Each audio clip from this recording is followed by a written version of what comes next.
இந்த வீடியோல AWS IEMல இருக்கிற ரோல்ஸ டீப்பரா புரிஞ்சுக்கலாம். ஸோ ஜென்ரலா நீங்க ஒரு ரோல கிரியேட் பண்றீங்கன்னா, அந்த ரோல எந்தெந்த சர்வீஸ் எல்லாம் ஆக்சஸ் பண்ணியிருக்கு, அத எவ்வளவு டூரேஷன் ஆக்சஸ் குடுக்கணும். ஸோ முதல்ல புரிஞ்சுக்க வேண்டியது என்னன்னா, ரோலுங்கிறது ஒரு டெம்பரரி ஆக்சஸ்.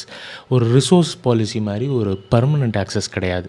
ஸோ அப்படி நம்ம டெம்பரரி ஆக்சஸ் குடுக்கும்போது, அத யாரெல்லாம் ஆக்சஸ் பண்ணியிருக்கா அப்படிங்கிறத நம்ம செக் பண்ணலாம். ஸோ இந்த ரோல எடுத்துக்கிட்டோம்னா, இந்த ரோல்ல போனீங்கன்னா, லாஸ்ட் ஆக்சஸ்டுன்னு ஒரு ஆப்ஷன பார்க்கலாம். ஸோ இதில இந்த ரோல யார் யாரெல்லாம் வந்து ஆக்சஸ் பண்ணியிருக்கா, எந்த டைமில ஆக்சஸ் பண்ணியிருக்காங்க அப்படிங்கிறத நம்ம இதில பார்க்கலாம். ஸோ அது மட்டும் இல்லாம, இது வந்து ஒரு டெம்பரரி ஆக்சஸ். ஸோ இது வந்து லைக் 1 ஹவருக்கு அந்த செஷன் வந்து கிடைக்கும். அந்த 1 ஹவர எக்ஸ்டெண்ட் பண்ணுறதுன்னா, அது எப்படி பண்ணுறது? இப்போது இதில எடிட்ங்கிற ஆப்ஷனில் போனீங்கன்னா, நீங்க you can set some custom duration or நீங்க இதில இருக்கிறத சூஸ் பண்ணலாம்.